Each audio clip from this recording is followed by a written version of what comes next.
Bueno, y si es un día gris, eso dispara la imaginación de mundos distópicos. Hoy vamos a hablar de los temas emblemáticos clásicos de la ciencia ficción futurista. Inteligencia artificial y predicción del crimen. Epa. Tenemos varias columnas y alguno me preguntaba por qué no hablábamos de política y seguridad.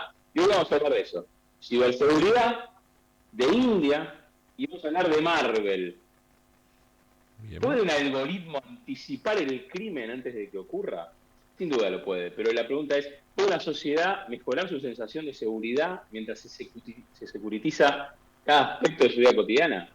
¿Es posible tener un panóptico digital omnipresente que mejore nuestra calidad de vida? Pues de control. Hoy vamos a ver una política pública más puntual. Es difícil elegir una, puntualizar en una, ya que la gran, enorme mayoría de los departamentos de policía y los ministerios a lo largo y ancho del mundo tienen diferentes herramientas, desde herramientas simples para el análisis hasta complejas plataformas de inteligencia criminal.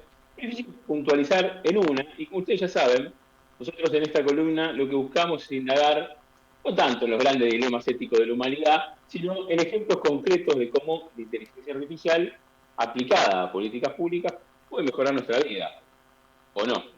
Como decimos, en una era donde todo es inteligencia artificial, es un espacio para tecnocuriosos politizados. Aquello que queremos que hay que mirar un poquito el código fuente, pero también que la política tiene que, no debe limitarse a parchear, sino a mirar un poquito más allá del temor de los grandes fallos distópicos, ya que hablábamos del día gris. Hoy nos metemos en un tema sumamente sensible. La seguridad, la vigilancia ligada a la inteligencia artificial. Le decía, existen muchísimas políticas públicas de vigilancia en el mundo. Precops, para mencionar algunas, ¿no? Precops, que es un sistema que se implementó en Alemania, que lo va a predecir delitos ligados a la propiedad, sobre todo la intrusión en la propiedad. Y lo que hacen es analizar toda la información y tratar de predecir dónde va a criminal en Japón, que luego se implementó en otros continentes. El sistema Biogen en España, sobre Biogen, vamos a volver seguramente sobre Biogen más adelante.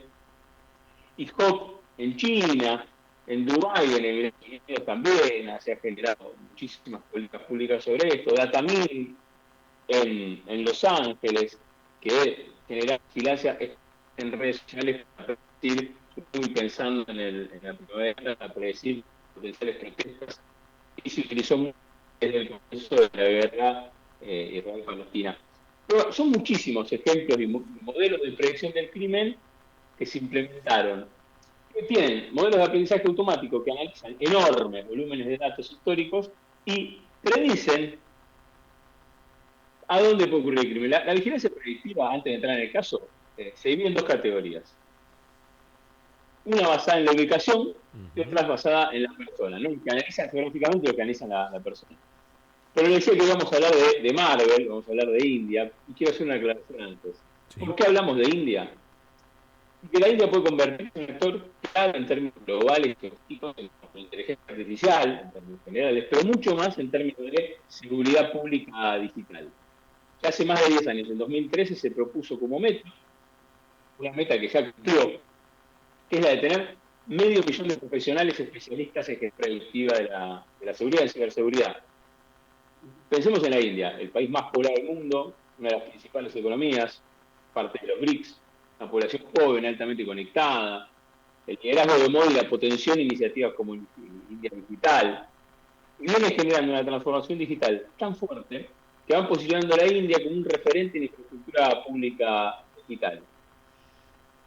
Si a eso le sumamos la diplomacia activa que hace, ver la política pública de hoy es mucho más analizar y pensar en India también dentro de este contexto de avance de la inteligencia artificial, donde muchas veces se mira solamente el contexto político entre China y los Estados Unidos y Europa. Hoy vamos a analizar India. Y te decía que vamos a hablar de Marvel, pero no precisamente de los cómics, sino del sistema de vigilancia y ciberseguridad aprobado el año pasado, que se empezó a implementar este año, integra todos los datos policiales de la región de Maharashtra, la pronunciación en indio es difícil, con inteligencia artificial para generar expedientes automáticos, para mejorar la labor policial en el territorio y para asistir en tareas de investigación.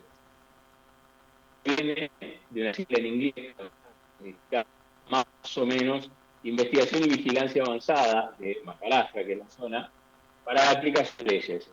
Hay una R que le da para informe más claramente. Es una SPV, que sería una suerte de UTE de control público, entre el gobierno, el de management de Nagpur, y la empresa, una empresa privada, que es Damnaka Technologies. Y este SPV está dirigido por un comisario. Su objetivo declarado es usar la inteligencia artificial para el law enforcement, para hacer cumplir la ley. Básicamente, dos aspectos se destacan. La predicción geoespacial del crimen, o sea, asigna eficientemente recursos, visualiza datos y demás para poder, de alguna manera, prever dónde va a estar, anticiparse las zonas. Y el segundo aspecto es el despliegue táctico de las fuerzas policiales. Entonces, lo que Marvel marca, sin duda, más allá de que todavía no tengamos datos para analizar en profundidad, es un salto cualitativo en la India. Institucionaliza el uso de la inteligencia artificial como infraestructura policial. Y esto es lo que hoy queremos marcar más fuertemente. Muy bien. A ver, repasando las nuevas herramientas y cómo son las implementaciones de todo lo que fuiste mencionando. Sí, a ver, lo que termina construyéndose y pasó en la mayoría de esas políticas públicas que pronuncié al principio, Precox, Lobby, bueno, Biogen todavía se sigue utilizando, pero muchas de esas fueron descontinuadas muy poco tiempo después de utilizarse, pese a que había evidencia, o sea, análisis de datos que nos daban mejoras en los principales indicadores de seguridad, sobre todo por los dilemas éticos y muchas veces por eso que hablamos en cada columna de esta, los niveles de opacidad que se dan. Pero también en esta idea de la construcción de una suerte de gran panóptico omnipresente, digital, moderno, donde la inteligencia artificial se usa para supervisar, para predecir, para controlar movimientos, y ahí, en este caso de India, con la infraestructura digital masiva que tiene y con esa política pública, termina viendo cómo la ficción y la realidad terminan convergiendo en un debate de cómo garantizar seguridad sin sacrificar derechos ni caer en sistemas de control que podrían ser totalitarios y a la vez invisibles, ¿no? Claro. Si pensamos en esa novela de 1984, él veía, sobre todo en la película se ve muy claro, pero en la novela también, él veía ese control. Bueno, imaginemos que ese control se hace absolutamente invisible. Tenemos, ¿no?, el concepto del panóptico de Foucault, que siempre hablaba de la posibilidad de ser observado, ¿no? Entonces, hay dos cosas de esto que vos decías que se dan en estas. Por un lado, la opacidad, pero por otro lado, que ya lo hablamos en esta columna, si Marvel decide en última instancia, ¿quién se hace cargo de los errores? Y ahí volvemos a la necesaria complementariedad entre inteligencia artificial y juicio humano, ¿no? y valoración humana. La inteligencia artificial como una herramienta de apoyo, ¿no?, como un sustituto de nuestra deliberación, ¿no? El resultado deseado está claro: optimizar los recursos, detener las actividades perjudiciales antes que ocurran, procesar grandes volúmenes de datos. Lo que nos toca es generar los debates necesarios para garantizar un gobierno civil, gobierno humano, de la ciberseguridad. Claro. ¿Qué tan cerca, qué tan lejos estamos en la República Argentina de situaciones similares? Bueno, cuando hablamos de ciberseguridad, cuando hablamos de implementar tecnología, la seguridad aquí en Rosario obviamente se presta mucha atención. ¿Qué tan cerca, qué tan lejos es posible? Bueno, planteamos una gran diferencia. Primero, tan cerca de tan lejos, en la gran mayoría de los grandes centros urbanos, incluido Rosario, se han instalado cámaras de seguridad, cámaras de vigilancia con inteligencia artificial. Lo decía al principio, políticas de predicción de crimen basado en las personas, en la observación de las personas, en el seguimiento de autos y caras, digamos, ¿no?, para ir un poquito más. Entonces eso va a ir avanzando indudablemente. Y lo que pasa siempre en las políticas de seguridad, no solo en esto, es que el avance de ese tipo de medidas, que sin lugar a duda pueden garantizar o generar alguna sensación de seguridad, debería venir de la mano del debate ético, por un lado, pero sobre todo técnico por el otro de cómo se hace y cómo se realiza el uso de esa tecnología, ¿verdad? Entonces en nuestro país hay ciudades, siempre se habló de Tigre, de lo avanzado que está, pero hay muchísimas Ujú, ciudades que tienen centros de vigilancia y nuestra ciudad también de vigilancia apoyado por inteligencia artificial. claro. ¿Qué tan lejos, qué tan cerca estamos? Bueno, estamos muy cerca. Es hora de dar el debate sobre cuál va a ser la gobernanza civil, la gobernanza humana sobre esos sistemas y quién tiene, básicamente, quién guarda la base de datos sobre toda la información que recaba.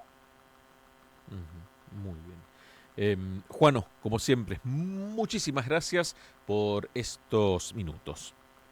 Gracias a vos, Julián, y vuelvo a recomendar siempre, terminamos recomendando algo. Hoy voy a recomendar un clásico, Sí, que es señor. volver a leer 1984 de George Orwell, libro interesantísimo, y que en este contexto de cibervigilancia es fundamental. Decía que el poder, decía Orwell ahí, que el poder no es un medio, es un fin, y en esa vigilancia total, el poder se vuelve invisible, interno, implacable, y esto lo escribió hace casi un siglo. Así que recomendar a todos una lectura antigua, pero que tiene muchísima actualidad. Un abrazo grande, será hasta el miércoles que viene. Hasta el miércoles que viene, Julián, y saludos a Charlie también. Pasaba el licenciado Juano González Utget, como todos los días miércoles.